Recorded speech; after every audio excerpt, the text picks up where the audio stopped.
Hello students, मैं अमर सिंह, प्राध्यापक अर्थशास्त्र, आपका मेरे चैनल साथ स्टडी एट होम पर स्वागत करता हूं।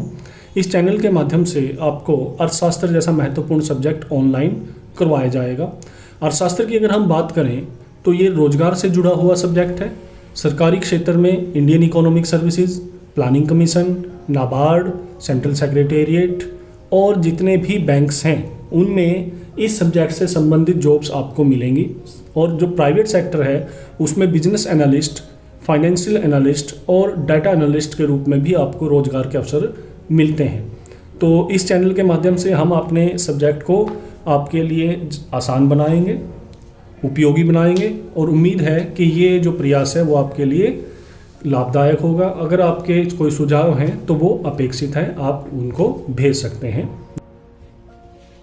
स्टूडेंट्स, आज हमारा 8वां अध्याय लागत की धारणा हम शुरू करेंगे। इसको 2 या 3 पार्ट्स में आपको करवाया जाएगा। लागत, सबसे पहले हम ये देखेंगे जो चैप्टर है उसका हेडिंग लागत, वो हमें क्या डिनोट करते हैं, उसका हम क्या लगा सकते हैं। तो लागत क्या है? लागत आगतों पर किया गया खर्च है। तो याद करना आसान हो जाएगा ना आपके लिए। लागत आगत, थोड़ा सा कॉम्बिनेशन बनता है लागत और आगत का। तो आगतों पर किया गया खर्च, यानी कि उत्पादन करने के लिए जो हमें आगतों की जरूरत पड़ती है। आगत क्या होती है? इंग्लिश में इसको बोलते हैं इनपुट्स। ठीक है, इनपुट्स को हम ज्यादा प्रयोग करते हैं इंस्टेड ऑफ आगत। थोड़ा इसको आपने कम ही सुना होगा, इनपुट्स को ज्यादा सुना होगा। तो जैसा आप ठीक समझे उसको आप कर सकते हैं। अब आगत है क्या? उत्पादन के साधन, यानी कि जब हम उत्पादन कर रहे हैं तो उत्पादन करने के लिए जो भी उत्पादन करने के लिए हमें चीजों की जरूरत है। जैसे उत्पादन के साधन 4 होते हैं: भूमि, श्रम, पूंजी और उद्यम। इनकी जरूरत पड़ेगी हमें, कच्चे माल की जरूरत पड़ेगी हमें, मध्यवर्ती वस्तुओं की जरूरत पड़ेगी हमें। तो ये सारी चीजें क्या हो गई? आगत है, यानी कि उस उत्पादन को करने के लिए जो भी प्रयोग में लाया जा रहा है वो उस उत्पादन को करने की लागत है। तो यहां तक हम समझ चुके हैं। उसके बाद यहां तक तो बात है लागत की, लेकिन भाई हम तो अर्थशास्त्री हैं, हमारा थोड़ा ना एक ही शब्द में, सिंपल से शब्द में काम चल जाएगा। हम तो उसको थोड़ा सा क्या करेंगे, उसका विश्लेषण अलग अलग अर्थों में करेंगे। तो जैसे आप भी अर्थशास्त्री बन चुके हो, जब आप 12वीं कक्षा में अर्थशास्त्र को पढ़ रहे हो, तो आपने भी क्या किया कि भाई हम तो अलग लागत को अलग अलग करेंगे। ठीक है ना, अपनी वो भी तो दिखानी है हमें कि भाई हमारा तो सब्जेक्ट है, हमारी कमांड है। तो अलग अलग उसको लागत के अलग अलग अर्थ, विभिन्न अर्थ अर्थशास्त्र में लिए जाते हैं। वास्तविक लागत, दूसरी है अवसर लागत, तीसरी है मौद्रिक लागत, चौथी है स्पष्ट लागत और 5वीं है निहित लागत। और मौद्रिक लागत को भी आगे 3 में बांटा गया: कुल, औसत और सीमांत। वास्तविक लागत क्या है? वास्तविक लागत का जो कंसेप्ट दिया वो दिया डॉक्टर मार्शल ने। तो इनके अनुसार वास्तविक लागत क्या है कि जो साधन के स्वामी हैं, अब उत्पादन के 4 साधन हैं, उनके जो स्वामी हैं उन स्वामियों को उन साधनों की सेवाएं देने के समय जो कष्ट, दुख, परेशानी उठानी पड़ती है वो उसकी वास्तविक लागत है। भाई पैसों में तो हमने बाद में बदल दिया ना उसको। वास्तव में तो वो व्यक्ति जो कष्ट सहन कर रहा है, जो मेहनत कर रहा है, जो उसको दुख तकलीफ हो रही है, वो उसकी वास्तविक लागत है। अब उसको हमने जब पैसों में कन्वर्ट कर दिया, मुद्रा में कन्वर्ट कर दिया, तब वो उसका रूप बदला है। वैसे तो वास्तविक तो वही है ना, जो उसने महसूस किया, जो उसको दुख तकलीफ उठानी पड़ रही है। दूसरी लागत है अवसर लागत। अब अगर आप देखें, ये आप 2nd चैप्टर में भी कर चुके हैं अवसर लागत। अवसर लागत क्या है? दूसरे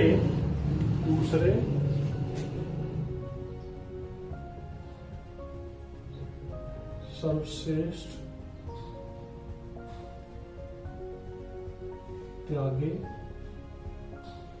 गए विकल्प की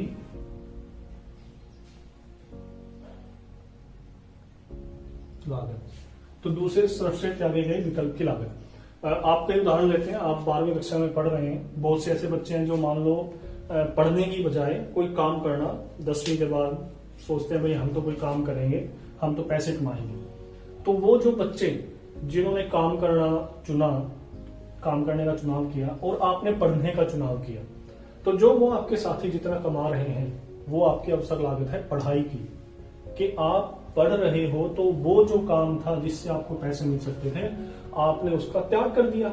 सिंपल सी भाषा में आप समझ सकते हैं इसको अवसर लागत। एक और एग्जांपल आप ले लेते हैं। मान लो आप काम की तलाश में गए, आपको काम करने के 4 ऑप्शन मिले। एक ऑप्शन में आपको मिल रहे थे 10,000, एक में 8,000, एक में 5,000 और एक में 2,000। अब एक समझदार व्यक्ति कौन सा ऑप्शन अपनाएगा? 10,000 वाला। उसने छोड़ा कौन कौन से? ये वैसे तो ये 3 ऑप्शन छोड़े उसने। 10,000 को लेने के लिए आपने जो ऑप्शन छोड़े वो कौन से छोड़े? एक 8,000 का छोड़ा, एक 5 का, एक 2,000 का। तो 3 ऑप्शन आपने छोड़े, लेकिन आपने ये जो 10,000 का काम चुना, इसके लिए आपकी जो अवसर लागत है वो क्या है? 8,000। क्यों? क्योंकि हमने क्या कहा? दूसरे सर्वश्रेष्ठ, इससे दूसरा कौन सा सर्वश्रेष्ठ? 8,000 का। त्यागे गए विकल्प की लागत, यानी कि एक काम को करने के लिए जो हमने दूसरा काम छोड़ा वो उसकी लागत है। बस आप ये समझ सकते हैं कि जो विकल्प हमने छोड़ा, जो सबसे बढ़िया विकल्प, दूसरा विकल्प हमने छोड़ा, वो उसकी, जो हम आज काम कर रहे हैं वो उसकी लागत है। ठीक है। एक व्यक्ति मान लो अपने खेत में कोई फसल कर रहा है। अगर वो कल को कहे मुझे तो 20,000 रुपए बचे खेत में से काम करने के लिए, लेकिन अगर हम देखें 50,000 तो वो ठेके से कमा लेता। उस खेत को वो अगर ठेके पे देता तो 50,000 कमा सकता था, लेकिन अगर उसने 1 साल मेहनत करने के बाद 20,000 रुपए ही उसने कमाए तो उसकी अवसर लागत 20,000 कमाने की कितनी है? 50,000। तो उसको फायदा हुआ या नुकसान? नुकसान हुआ। तो हमें इस प्रकार से अलग अलग चीजों को समझने के लिए अलग अलग लागत के विभिन्न अर्थ समझने की आवश्यकता पड़ती है। फिर हम मौद्रिक लागत को भी करेंगे। स्पष्ट लागत। स्पष्ट लागत क्या है? जो भी उत्पादन करने के लिए, उत्पादन के साधनों को लेने के लिए, उत्पादन करने के लिए उत्पादन के साधन जरूरी हैं, और उन उत्पादन के साधनों को लेने के लिए जो खर्च किया जाता है वो क्या है? स्पष्ट लागत। भाई हमने मजदूर को बुलाया, उसको मजदूरी दी, तो ये हमारी क्या है? स्पष्ट लागत है। हमने वो दूसरे को दी है, हमें पता चल रहा है साफ साफ कि हमने मजदूर को कितना दिया है, पूंजी पर हमने ब्याज कितना दिया है, तो वो है स्पष्ट लागत। इसके अलावा अब इसी में हम देखें निहित लागत। निहित लागत का मतलब क्या है? कि जो साधन का स्वामी है, ठीक है, वो अपने ही काम में अपने साधन का प्रयोग कर रहा है। अगर वो उस साधन का की सेवाएं किसी और को देता तो उसको पैसे मिलते। तो इस कुल मिला के हम ये क्या क्या कह सकते हैं? निहित लागत क्या है? कि ये स्व पूर्ति या स्व उपभोग की लागत है। एक व्यक्ति ने अपनी फैक्ट्री अपने खेत में लगाई, ठीक है, अपनी भूमि है, उसकी खुद की भूमि है। अब उसको ये जो पैसा है फैक्ट्री का, मान लो उसने अपनी फैक्ट्री लगाई और वो 50,000 रुपए बच गए ना उसके, किसी से वो ठेके पर लेकर कोई अपनी फैक्ट्री लगाता तो उसको या तो 50,000 रुपए साल के सालाना ठेके के देने पड़ते, या अगर वो उस जमीन को खरीदता तब भी उसके पैसे लगते। लेकिन अब तो ये उसको किसी को भी देने नहीं पड़े। लेकिन भाई हम इसको जीरो तो नहीं मान सकते, है तो ये 50,000। समझ में आया? अगर वो अपनी जमीन का प्रयोग अपने काम के लिए नहीं करता तो उसको 50,000 रुपए मिलते। तो ये निहित लागत है। कल को जब वो अपनी फैक्ट्री का हिसाब किताब लगाएगा, लाभ हानि लगाएगा, तो उसको अपनी जमीन के 50,000 ठेके के भी जोड़ने चाहिए, क्योंकि ये निहित लागत है। उसकी खुद की जो साधन है, जो खुद वो अपने लिए प्रयोग कर रहा है, ये वो लागत है निहित, कि उसी के उत्पादन में ये पता नहीं चल रही हमें, लेकिन वो लागत हो चुकी है। अगर वो खुद उसका उपयोग ना करके किसी और को देता वो 1 किला 1 एकड़, तो उसको 50,000 रुपए मिलते। ठीक है ना? कुल मिला के जब हम दूसरों को देते हैं, दूसरों के साधन खरीदने के लिए जो हम देते हैं, वो हमारी क्या है? स्पष्ट लागतें। जब हम अपने ही साधन का प्रयोग कर रहे हैं और हमें वो किसी को देने की आवश्यकता नहीं है, तब वो क्या होगी? निहित लागत। निहित लागत को हम क्या कह सकते हैं? अवसर लागत भी है।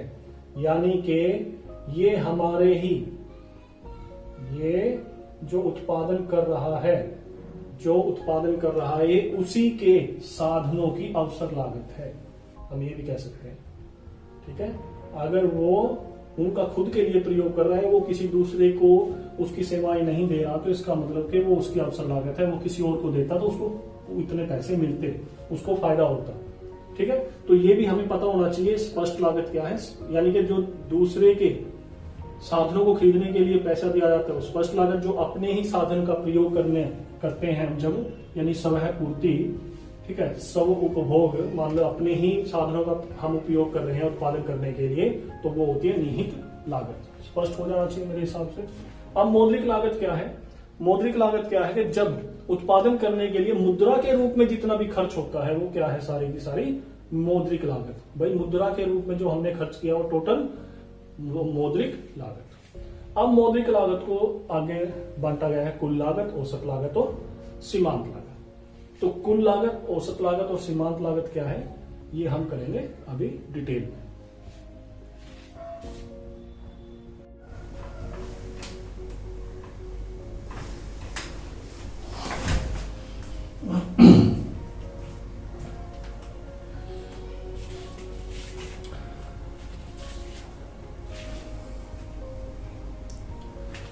तो हम मौद्रिक लागत कर रहे थे, मौद्रिक लागत में हमने की थी कुल लागत, औसत लागत और सीमांत लागत। तो यहां पर हम डिटेल में समझेंगे कुल लागत क्या है, औसत लागत क्या है और सीमांत लागत क्या है। तो पहले हम पढ़ेंगे कुल लागत। लागत के उसमें संदर्भ में अगर हम बात करें तो अल्पकाल और दीर्घकाल में कुछ फर्क है, जिससे कि लागत के कंसेप्ट में, धारणा में भी कुछ परिवर्तन आता है। जब हम अल्पकाल की बात करते हैं तो अल्पकाल में एक बंधी लागत होती है और एक परिवर्तनशील लागत होती है, क्योंकि हमने इससे पिछले वाले चैप्टर में किया था कि अल्पकाल में कुछ साधन परिवर्तनशील हैं और कुछ साधन स्थिर हैं। तो जो स्थिर साधन होंगे उनकी जो लागत होगी वो क्या होगी, बंधी लागत होगी, यानी कि वो बंधी हुई है, उसमें परिवर्तन नहीं होगा। और जो परिवर्तनशील कारक हैं उसकी जो लागत होगी वो वेरिएबल होगी, यानी कि परिवर्तनशील होगी। तो कुल लागत में जब हम अल्पकाल में बात करेंगे तो हम कुल लागत को दो उसमें भागों में बांटेंगे, एक है टोटल फिक्स्ड कॉस्ट और एक है टोटल वेरिएबल कॉस्ट। जब दीर्घकाल की बात करते हैं हम, दीर्घकाल में सभी लागतें क्या होती हैं, परिवर्तनशील होती हैं, तो वहां पर बंधी लागत का कोई भी कंसेप्ट नहीं होता, वहां सभी की सभी परिवर्तनशील हैं। लेकिन अल्पकाल में एक है हमारी बंधी लागत और एक है परिवर्तनशील लागत। तो कुल लागत को हम दो भागों में बांटेंगे अल्पकाल में। ठीक है, यहां हम अल्पकाल की बात कर रहे हैं, अल्पकाल।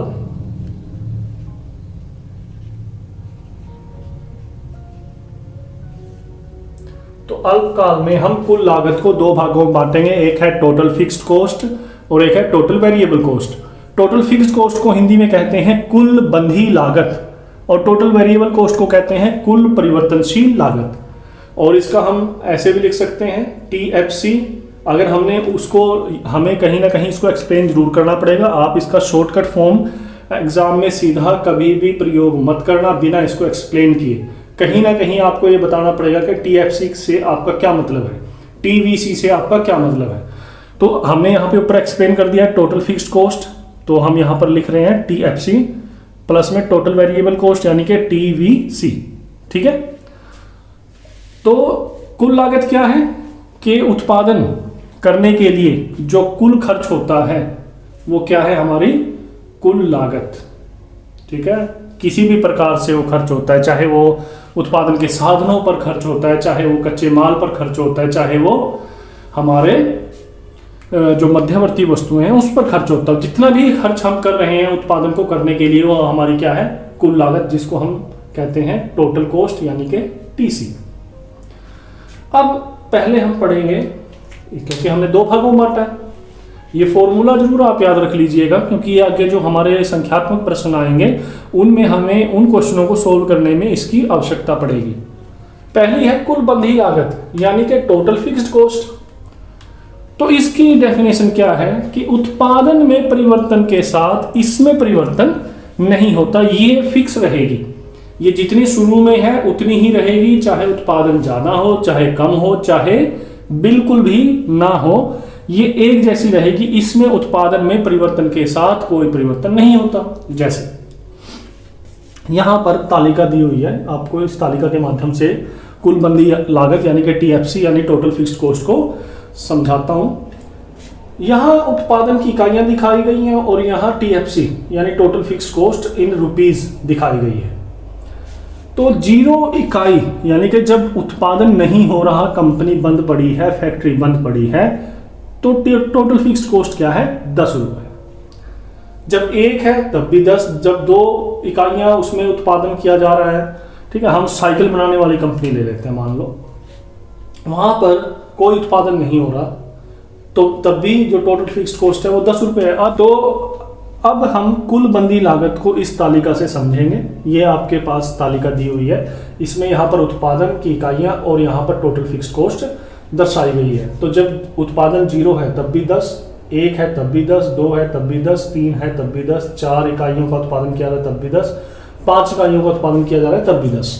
यानी कि साइकिल का उदाहरण ले लेते हैं हम, साइकिल की कंपनी है, 0 साइकिल का उत्पादन है तब भी 10 रुपये उसका खर्च आ रहा है, यानी कंपनी बंद पड़ी है, ताला लगा हुआ है, तब भी 10 रुपये उस फैक्ट्री की कॉस्ट आ रही है। तो ये कैसी कॉस्ट हो सकती है? मान लो एक वहां पर चौकीदार रखा हुआ है, वॉचमैन रखा हुआ है।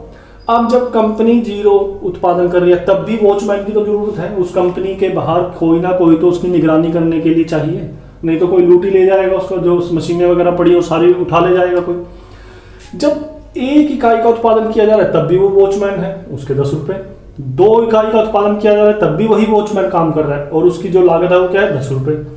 3 साइकिल जब बनाए जा रहे हैं तब भी वो एक ही वॉचमैन काम कर रहा है और उसकी जो लागत है वो क्या है? 10 रुपए। जब 4 साइकिलों का उत्पादन किया जा रहा है तब भी वो वही वॉचमैन है और फिर भी उसकी 10 रुपए और 5। अब ऐसा नहीं है कि जब उत्पादन बढ़ना स्टार्ट होगा तो वॉचमैन कह देगा जी अब तो ज्यादा उत्पादन होने लग गया, मेरी पगार जैसे जैसे साइकिलों की संख्या बढ़ रही है मेरी पगार भी उसी दर से बढ़ा दी जाए, ऐसा नहीं है, ठीक है। तो ये है स्थिर लागत, बंधी लागत, इसको बंधी लागत भी कहते हैं, स्थिर लागत भी कहते हैं कि ये उत्पादन में परिवर्तन के साथ इसमें कोई परिवर्तन नहीं होता। अगर इसी को हम चित्र की दृष्टि से देखें तो हमने यहाँ पर एक चित्र बनाया है, इसी तालिका को हम यहाँ पर दिखा सकते हैं। OX अक्ष पर, ठीक है, OX अक्ष पर क्या लिया है? आउटपुट, उत्पादन। OY पर टोटल फिक्स्ड कॉस्ट TFC। अब यहाँ पर आप देखिए, यहाँ 0 उत्पादन से लेकर 1 2 3 4 5 6 तक दर्शाया गया है। ऐसे ही टोटल फिक्स्ड कॉस्ट 10 20 30 दर्शाई गई। अब यहाँ पर कितनी है? 10, तो 10 हमने यहाँ पर लगा दी। अब हर जगह पर ये 10 है, यहाँ पर एक बिंदु आ गया, यहाँ दूसरा बिंदु आ गया, यहाँ तीसरा बिंदु आ गया, यहाँ चौथा बिंदु आ गया, यहाँ 5वां बिंदु आ गया, यहाँ 6ठा बिंदु आ गया। क्योंकि जब भी हम कोई वक्र बनाते हैं तो वक्र बनाने के लिए क्या किया जाता है कि OX अक्ष और OY अक्ष दोनों के जो जहां पर वो मिलते हैं वहां पर एक बिंदु का निर्माण होता है और उन सभी बिंदुओं को मिलाने से हमारा वो वक्र बनता है। तो यहां पर हम इन सभी बिंदुओं को जब मिला देंगे तो हमारा एक ये वक्र बन जाएगा OX अक्ष के समानांतर।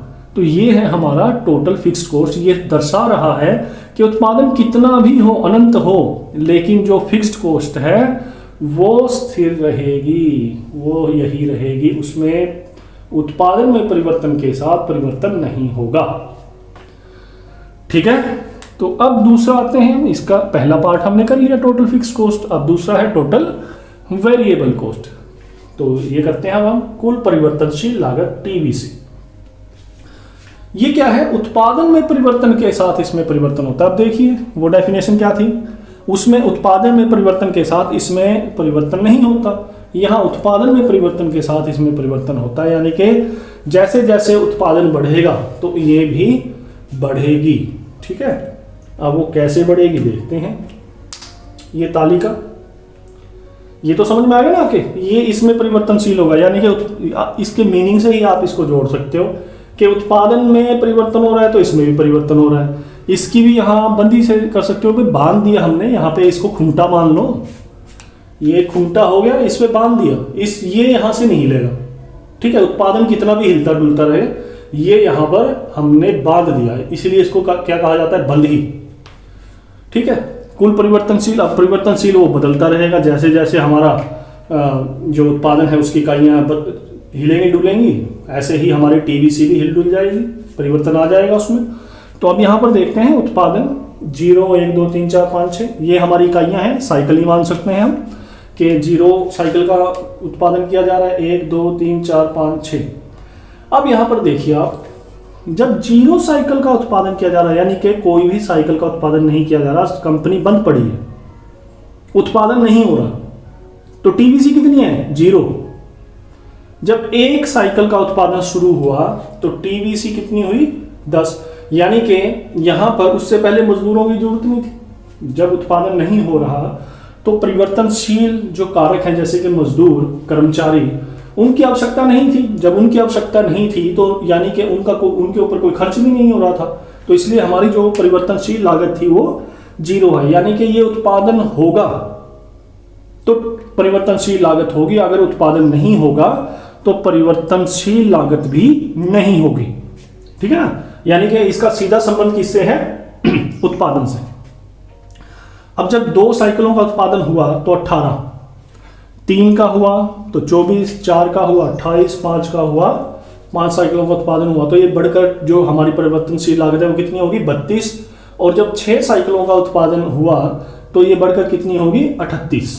तो इस प्रकार से लागत जैसे जैसे उत्पादन की इकाइयां बढ़ रही हैं, यानी कि साइकिल का उत्पादन बढ़ रहा है साइकिलों का, उसी प्रकार से हमारी जो परिवर्तनशील लागत है वो भी बढ़ रही है।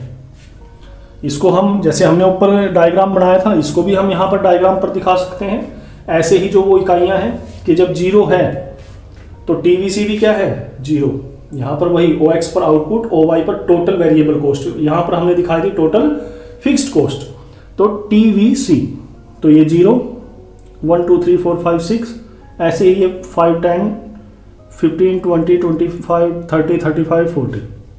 तो हम यहां पर दिखा सकते हैं जब ये 0 है तो ये भी 0 है, यानी कि इसकी स्टार्टिंग कहां से हो रही है 0 से। उसकी स्टार्टिंग कहां से हुई थी, जहां पर वो जितनी वो बंधी लागत है, यहां पर ये 0 नहीं हो सकती, बंधी लागत 0 नहीं हो सकती, लेकिन टीवीसी 0 होती है अगर उत्पादन नहीं हो रहा। तो टीवीसी 0 हो सकती है लेकिन जो बंधी लागत है वो 0 नहीं हो सकती।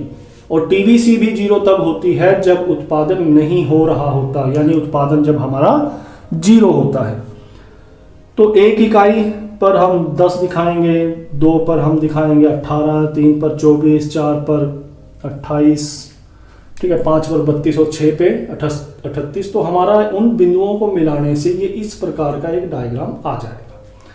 ध्यान रखना है इसकी शेप पर, ये पहले थोड़ा ऊपर की तरफ, फिर थोड़ा सा बेंड हो रहा है और फिर तेजी से ऊपर की तरफ जा रहा है, यानी कि हम ये कह सकते हैं कि पहले ये घटती दर से बढ़ती है और फिर ये बढ़ती दर से बढ़ती है, यानी कि शुरू में इसकी बढ़ोतरी की दर कम है और फिर ये बाद में ज्यादा बढ़ने लगती है। और ऐसा क्यों होता है, अगर आपको इससे पिछले वाला चैप्टर याद हो जहां पर हमने किया था परिवर्ती अनुपात का नियम, तो वहां पर हमने ये एक डायग्राम बनाया था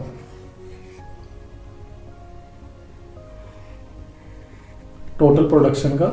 तो यहां तक, क्योंकि जो टोटल प्रोडक्शन है वो बढ़ती दर से बढ़ता है तो शुरू में फायदा ज्यादा मिलता है, इसलिए लागत भी कम होती है। तो यहां पर बिल्कुल इसका वही प्रभाव पड़ेगा जब यहां पर बढ़ती दर से उत्पादन हो रहा है, यानी कि फायदा ज्यादा है। जो एमपी है, मार्जिनल प्रोडक्ट है साधन का, वो लगातार बढ़ रहा है। तो जहां तक एमपी बढ़ता है तो यानी कि वो कर्मचारी या वो साधन योगदान ज्यादा दे रहा है और उसकी कंपैरिजन में उसकी जो लागत है वो कम है, तो उसका प्रभाव सीधा यहां पड़ेगा कि शुरू में जो लागत होगी वो कम होगी और जब एमपी गिरना स्टार्ट होगा, यानी कि कर्मचारियों का जो योगदान है वो कम होना शुरू होगा, तो जो लागत है वो बढ़ती दर से बढ़ना स्टार्ट हो जाएगी। तो ये हमारा है कुल परिवर्तनशील लागत। अब हम इनको दोनों को क्लब भी कर सकते हैं, जैसे हमने यहां पे दिखाया भी कुल लागत क्या है, टोटल फिक्स्ड कॉस्ट प्लस में टोटल वेरिएबल कॉस्ट।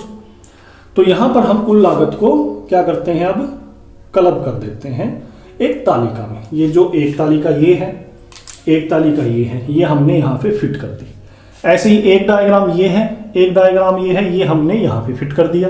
अभी देखते हैं इसका क्या मतलब हुआ। तो कुल लागत क्या है, टोटल फिक्स्ड कॉस्ट प्लस में टोटल वेरिएबल कॉस्ट। तो उत्पादन की इकाइयां हमने ली, उत्पादन 0 1 2 3 4 5 6, ये साइकिलें हैं, ये 6 साइकिलों तक की हमने तालिका बना ली। अब टीएफसी तो वही 10 रहनी है, चाहे हम यहाँ पे 7 लिख लें, चाहे हम 8 लिख लें, 9 लिख लें, 10 लिख लें, ठीक है ना, वो तो 10 का 10 ही रहना है। तो हमने लिख दिया टीएफसी, वही जो 10 हमारा चला रहा था टीएफसी। टीवीसी हमने ये उठा लिया यहाँ से, ये तालिका 0 10 18 24 28 32 38। अब आप मुझे बताइए, जब हमने ऊपर लिखा टोटल फिक्स्ड कॉस्ट प्लस में टोटल वेरिएबल कॉस्ट, तो टोटल कॉस्ट क्या आएगी? इन दोनों का जोड़ होता चला जाएगा ना। तो टोटल कॉस्ट क्या होगी? टीएफसी प्लस में टीवीसी, 10 प्लस में 0 10, ठीक है ना, ये यहाँ पे प्लस कर देंगे इसको। फिर 10 प्लस 10 क्या हो गया? 20, 10 प्लस 18 28, 10 प्लस 24 34, 10 प्लस 28 38, और 10 प्लस 32 42, और 10 प्लस 38 48। तो इस प्रकार से जो टोटल कॉस्ट है हमारी, वो टीएफसी और प्लस में टीवीसी का जोड़ हो गया। ये हमारी तालिका आपको समझ में आ गई होगी, ठीक है। अब इसी तालिका को जब हम डायग्राम में लेके आएंगे, तो डायग्राम में क्या बनेगा? यहां पर हम क्या दिखा रहे हैं? ओ एक्स अक्ष पर आउटपुट, ओ वाई अक्ष पर क्या दिखा रहे हैं? कॉस्ट, ठीक है। अब इसमें ये टोटल कॉस्ट भी है, टोटल फिक्स्ड कॉस्ट भी है, टोटल वेरिएबल कॉस्ट भी है। हमने ये डायग्राम लिया पहले, ये यहां पर फिट कर दिया। कैसे भाई? जब 0 उत्पादन है तब भी 10 है, जब 1 उत्पादन तब भी 10, 2 उत्पादन तब भी 10, 3 4 5 6, तो ये 10 ही है। इसकी जो लागत है वो क्या है? 10 ही है लागत। तो इसलिए ये जो टोटल फिक्स्ड कॉस्ट का डायग्राम है, ये ओ एक्स अक्ष के समानांतर बन गया, ठीक है। यहां तक तो समझ में आ गया आपके। अब हमने लिया टीवीसी भी हमने वहीं से बना दिया, ये जैसा वो बना था हमारा यहां पे बन जाएगा टीवीसी। अब टीसी क्या है? Total cost. अब इन दोनों का जोड़ है ना, आपने देखा, तो वो इसी प्रकार से, और इन दोनों के जोड़ में अगर आप देखें तो अंतर कितने कितने का है? सिर्फ 10 का ही तो है ना, हर जगह पे 10-10 का अंतर है, क्योंकि टोटल फिक्स्ड कॉस्ट हर जगह 10 है। तो इसलिए total cost, total variable cost में और जो टोटल कॉस्ट में कितने का अंतर है? इस टीएफसी का अंतर है 10 का। तो इसलिए ये जो डायग्राम बनेगा टीसी का, वो टीवीसी के समानांतर बनेगा। समानांतर का मतलब क्या होता है? समान अंतर, कि यहां से लेके ये ऐसे कैसे इसके साथ साथ डायग्राम बनेगा। और कहां से बनेगा? टीसी, क्योंकि 0 नहीं हो सकती। क्यों नहीं 0 हो सकती? क्योंकि टीएफसी 0 नहीं है। टीएफसी कितनी है? टोटल फिक्स्ड कॉस्ट या कुल बंदी लागत कितनी है? 10 है। तो इसका मतलब कि टोटल कॉस्ट 10 तो होगी ही, ठीक है ना, इससे नीचे तो नहीं हो सकती, क्योंकि टोटल कॉस्ट में कुल बंदी लागत है, तो कुल बंदी लागत हमारी 10 है, तो ये 10 तो होगी। तो हमारा डायग्राम जो टोटल कॉस्ट का है वो 10 से स्टार्ट होगा, और फिर वो 10-10 के अंतर में जो हमने ये जो इकाइयां हमारे पास आई हैं, जो हमारे पास ये लागत आई है रुपीज में, ठीक है ना, तो 10 20 28 34 38 42 और 48, जब हम इसको यहाँ पर ड्रॉ करेंगे, एक एक बिंदु लगाएंगे भी, 1 पे कितनी है, 2 पे कितनी है, 3 पे 4 पे 5 पे 6 पे, तो हमारे पास ये जो बिंदुओं से जो वक्र आएगा वो इस प्रकार का आएगा टीसी, और जो इस टीवीसी के समानांतर होगा, ठीक है ना, समानांतर, क्योंकि 10-10 का अंतर है यहाँ पे, यहाँ से लेके यहाँ तक कितने का है? 10-10 का, ठीक है। तो होपफुली आपको ये कंसेप्ट समझ में आया होगा, ठीक है। इसका आगे हम करेंगे औसत लागत और सीमांत लागत।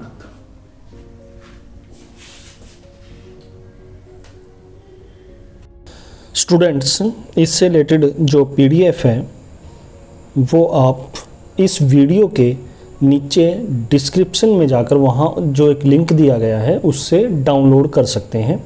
ये जो भी आपको नोट्स प्रोवाइड करवाए जा रहे हैं, ये हरियाणा बोर्ड और दूसरे बोर्ड्स में जो क्वेश्चंस आ चुके हैं उनके बेस के ऊपर ही आपको ये क्वेश्चन करवाए जा रहे हैं, और 2017, 18, 19 और 20 के जो प्रश्न पत्र हैं वो लगभग इनमें कवर हैं। तो आप इसको पीडीएफ से अपनी कॉपी में उतार सकते हैं। धन्यवाद।